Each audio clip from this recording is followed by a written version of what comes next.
Hello friend, my channel city and train knowledge में आपका स्वागत है।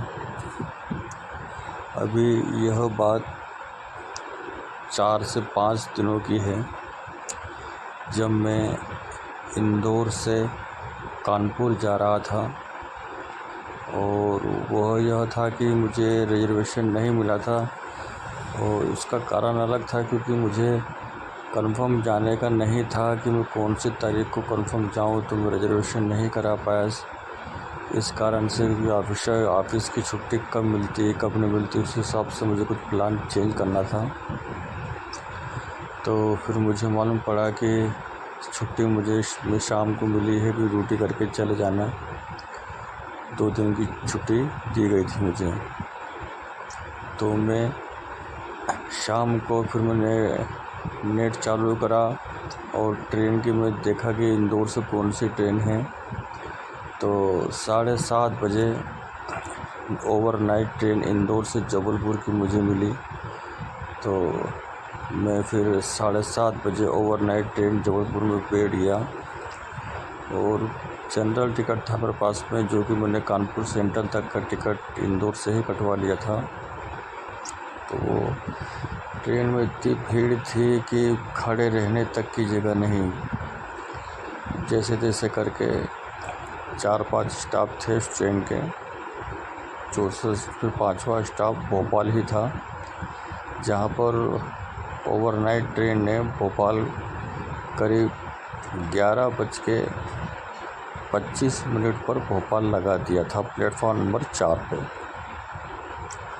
अब मैंने नेट में देख लिया था कि मैंने कहा संपर्क क्रांति ट्रेन, मैंने कहा पहले से रिसर्च कर रखी थी कि संपर्क क्रांति वहाँ से 11:30 बजे मुझे मिल जाएगी, तो उससे मैं झांसी तक का सफ़र कर लूँगा।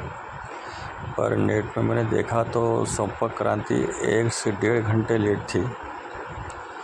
तो मैंने फिर दूसरी ट्रेन देखी तो कर्नाटका ट्रेन थी, जो कि 11:35 पर थी। और जैसे ही यह 11:25 पे ट्रेन वहाँ लगी वो तो कर्नाटका 2 नंबर प्लेटफॉर्म पर खड़ी हुई थी। वह भी झांसी होते हुए जा रही थी। कर्नाटका हैदराबाद से बेंगलोर से आई थी वो ट्रेन। तो मैं उस ट्रेन में बैठ गया क्योंकि मुझे झांसी तक जाना था।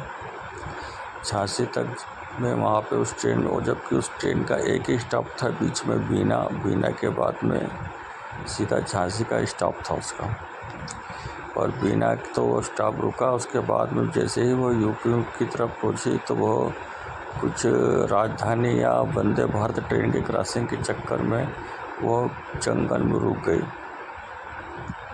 और जंगल में रुक गई कर्नाटका एक्सप्रेस। वो जंगल इतना वीराना सुनसान और गर्मी भी भयंकर लग रही थी ट्रेन में। तो मैंने कहा कि यार सभी अधिकतर लोग नीचे उतर चुके थे, तो मैंने कहा कि मैं भी नीचे उतर जाता हूँ। तो उस समय मैं भी नीचे उतर चुका था और पर आसपास पूरे खाई थी और जंगल, और आवाज़ें कई तरह की आ रही थी, जैसे भेड़ियों की, लोमड़ी की, प्रकार की आवाज़ें आ रही थी।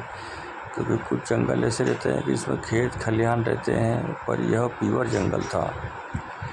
तो उसमें वो आवाज़ भी आ रही थी, मुझे डर भी लग रहा था, पर गर्मी के कारण मैं मजबूर था, इसलिए नीचे खड़ा था मैं। पर थोड़ी देर खड़ा रहा तो वहाँ पर बैठने गिट्टी पड़ी हुई थी। तो गिट्टी के ऊपर मैंने कहा अभी सिग्नल नहीं हुआ है, जब तक सिग्नल नहीं होगा तब तक गिट्टी के ऊपर बैठ जाता हूँ। और मैं वो गिट्टी के ऊपर बैठा तो पीछे से मुझे किसी ने मेरे ऊपर हाथ रखा और मैं एकदम से, थोड़ी सी मुझे नींद की झपकी लग गई थी, हल्की सी, मतलब ज़्यादा नहीं। तो मैं एकदम से चौंक गया और जो उठा मैं तो ट्रेन का सिग्नल हो चुका था। तो मैं धीरे से जल्दी से उस ट्रेन में चढ़ गया और ट्रेन वहाँ से चल दी। और पर उस घटना के बाद से मेरे रोंगटे खड़े हो गए।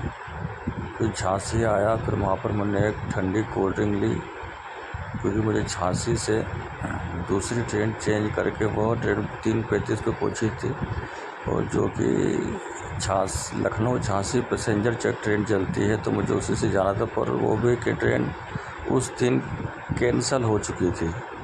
तो मैंने फिर दरभंगा ट्रेन पकड़ के मैं कानपुर सेंट्रल सुबह 7 बजे पहुंचा था।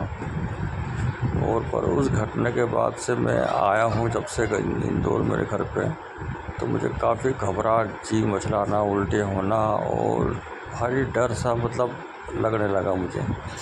ऐसा लगता था कि अभी तक कोई साया मेरे पीछे पड़ा हुआ है। और तब से मेरा स्वास्थ्य काफ़ी ख़राब रहता है, जिससे कि मैं परेशान रहता हूँ। और आप, यह मेरी सच्ची घटना पर आधारित स्टोरी है। अगर आपको पसंद आए तो लाइक ज़रूर करें।